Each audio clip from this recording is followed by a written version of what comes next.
प्रणाम दोस्तों, आज की वीडियो में आपका बहुत बहुत स्वागत है।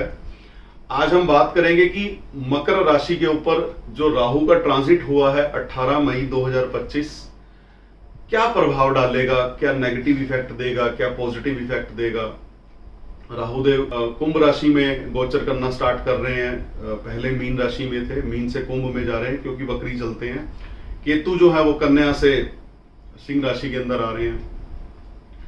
आपके दूसरे भाव में राहु देव गोचर करेंगे और अष्टम भाव में केतु देव गोचर करेंगे। तो मिला जुला क्या परिणाम आपके ऊपर आ सकता है, क्या नेगेटिव इफेक्ट आएंगे, क्या पॉजिटिव आएंगे, आज हम सारी उसके ऊपर बात करेंगे और क्या रेमेडीज आप कर सकते हैं। राहु देव जब दूसरे भाव में आते हैं तो आपकी वाणी के ऊपर प्रभाव डालते हैं, और राहु की जो पॉजिटिविटी है दूसरे भाव में वो पूरी की पूरी निर्भर करती है कि आपकी जीवन में बृहस्पति का क्या रोल है, आपके पिताजी के साथ कैसे संबंध है। यदि वहां आप अच्छा परफॉर्म कर रहे हैं, पिता के साथ आपकी बनती है, तो ज्यादातर केसेस में ये देखा गया कि राहु देव यहाँ पे पॉजिटिव फल ही दे करके जाते हैं। इनकम के नए अवसर आपके लिए आने लगेंगे, और कोई ब्रेक थ्रू आप यदि वेट कर रहे थे अपनी लाइफ के अंदर, कोई नई अपॉर्चुनिटी ढूंढ रहे थे, उसमें आपको फायदा मिलने लगेगा। कोई ना कोई आप अपनी ये कह सकते हो कि लिक्विड कैश भी आपको जो है प्राप्ति के अवसर आपके बनने लगेंगे। कहीं ना कहीं से कोई चीजें लिक्विडेट होनी शुरू हो जाएंगी। जैसे मान लीजिए आपने किसी प्रॉपर्टी में इन्वेस्ट कर रखा था, आप वेट कर रहे थे कि आपने एक पर्टिकुलर टारगेट फिक्स कर रखा था कि जब ये यहां तक पहुंच जाएगी तब मैं इसको सेल आउट करूंगा, तो वो समस्याएं आपकी जो थी वो सारी ठीक होने लगेंगी। पेमेंट्स आपकी जो रुकी हुई थी वो आने लगेंगी। लिक्विडेट आपका जो मटेरियल था वो होना स्टार्ट हो जाएगा। नेक्स्ट है वाणी में तीक्ष्णता। सडनली मतलब आपको अपनी वाणी के अंदर एक ओज दिखाई देगा। आपको ऐसा महसूस होगा कि आपकी बातें जो हैं थोड़ा सा इंप्रेसिव होने लगी हैं, पर ये तभी होगा यदि ये पॉजिटिव राहु बिहेव कर रहा है, आपकी जन्म कुंडली में पॉजिटिव है।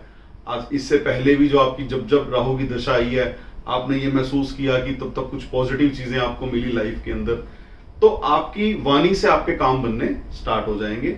और यही वाणी यदि नेगेटिव होगा तो ये वाणी आपके काम भी खराब कर सकती है। तो ये दोनों तरफ चीजें चलेंगी, तो आपको पेशेंस रख करके अपनी मतलब वाणी को संभाल करके इस्तेमाल करना है। आध्यात्मिक विकास, चूंकि दूसरा भाव अष्टम भाव में केतु है, तो थोड़ा सा आपका जो रुझान है वो अकल्ट साइंसेस की तरफ जाना शुरू हो जाएगा।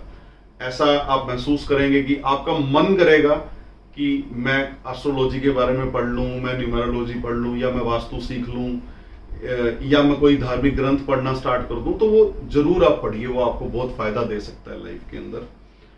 सामाजिक प्रतिष्ठा में वृद्धि होने लगेगी, सोशल स्टेटस आपका बढ़ सकता है, आपके कामों को रिकॉग्निशन मिलनी स्टार्ट हो जाएगी, और जो कुटुंब है, आपका जो परिवार है, उसमें आपका कद जो है वो ऊंचा होने लगेगा। तो ये फायदे आपको राहु देव यहाँ पे दे सकते हैं यदि वो आपकी कुंडली में पॉजिटिव बिहेव कर रहे हैं। नेगेटिव इफेक्ट क्या आएगा? वित्तीय अस्थिरता।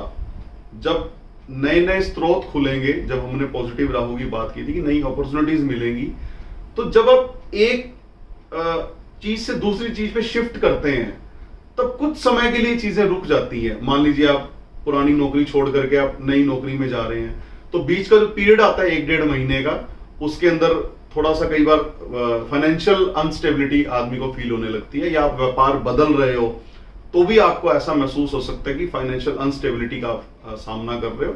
तो ये पार्ट ऑफ लाइफ है, इसको आप एज यूजुअल आप अपनी लाइफ में लीजिए। ज्यादा इसके बारे में सोचेंगे तो फिर आप चिंतित होना शुरू हो जाएंगे। ये एक चीज और मैं बता दूं, ज्यादा ऋण लेने का प्रयास मत करें। व्यक्ति जब ग्रोथ चाहता है जीवन के अंदर तो लोन का सहारा लेता है, तो अपनी क्षमता के अनुसार उस ऋण को आप मतलब भोगना स्टार्ट करेंगे। ऐसा नहीं है कि भाई यहां से भी ऑफर आ गई, वहां से भी आपने ऋण ले लिया, दूसरी जगह 2-3 जगह से आपने लोन स्टार्ट कर लिए, तो फिर आप वित्तीय चक्रव्यूह के अंदर फंस जाएंगे। तो आपको ये ध्यान रख के चलना।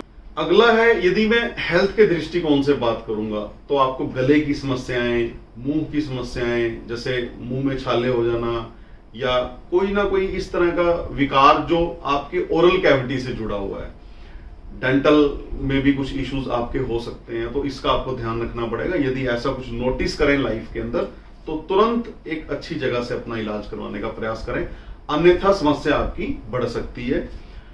आप अपनी स्पीच का ध्यान रखें। ये स्पीच है जो आपको पॉजिटिव इंपैक्ट आपकी लाइफ में दे सकती है, और ये स्पीच ही है जो सारे काम आपके खराब कर सकती है। तो जब दूसरे भाव में राहु देव गोचर करते हैं तो आपकी वाणी एक ऐसा टूल होती है जो आपके सारे काम बना भी सकती है और सारे काम बिगाड़ भी सकती है। तो 2-4 बार सोचिए किसी बात को बोलने से पहले। जनरली क्या होता है कि जब राहु या शनि, ये 2 प्लैनेट ऐसे हैं जब आपके दूसरे भाव में गोचर करते हैं या दूसरे भाव में विराजमान होते हैं तो व्यक्ति को मुंह फट बना देते हैं। तो व्यक्ति किसी की चिंता नहीं करता, छोटे की बड़े की, बिना सोचे समझे कुछ भी कहीं भी बोल देना। हालांकि वो बिल्कुल सही बोल रहा होता है, लेकिन प्रैक्टिकल लाइफ के अंदर चीजों को थोड़ा सा डिप्लोमेटिक वे में इस्तेमाल करना पड़ता है हमें जीवन के अंदर। तो थोड़ा सा उसके ऊपर अपना कंट्रोल रखने का प्रयास करें। आपके परिवार में कोई अस्थिरता ना आए, इसका ध्यान रखें। अस्थिरता का मतलब है सडनली हो सकता है पेरेंट्स से अलग होने की आपको नौबत आ जाए, या आपके मन में विचार आ जाए, या कोई कलह ऐसा घर में हो जाए, तो उसके ऊपर कंट्रोल रखने का प्रयास करें। मैं ये सारी बातें इसलिए बता रहा हूं कि यदि आप ये सब करेंगे तो राहुदेव यहाँ पे नेगेटिव फल आपको देना शुरू कर देंगे। तो जो पॉजिटिविटी आपको राहु से मिल सकती थी यहाँ पे, उसमें आपको दिक्कत आ जाएगी। और केतु देव जब अष्टम भाव में आते हैं तो पैरों से जुड़ी समस्याएं, कान से संबंधित समस्याएं, ये सारी चीजें आपको दे सकते हैं। कमर के नीचे के हिस्से का ध्यान रखना स्टार्ट कर दीजिए, तो ताकि आपको कोई केतु से संबंधित कोई बीमारी आपके जीवन में ना उलझाए आपको। आप रेमेडीज क्या कर सकते हैं? पहली रेमेडी तो ये करनी है कि 2 चांदी की छोटी छोटी गोलियां लेकर के, जो ठोस गोलियां होती हैं, अपनी पॉकेट में रख लीजिए, ताकि फाइनेंशियल अनस्टेबिलिटी का आपको सामना ना करना पड़े। यदि आपको ऐसा लग रहा है कि चोरी की जैसी घटनाएं आपके साथ हो रही हैं, तो उस केस में आप पीली सरसों थोड़ी सी आप मंदिर में दान कर दीजिए। और यदि राहु की दशा भी चल रही है तो आप राहु के बीज मंत्रों से आप शांति करवाइए। हवन पूजा पाठ जो भी होता है, पंडित जी जो कर्मकांडी पंडित है उनसे मिल करके वो जरूर करवाएं आप।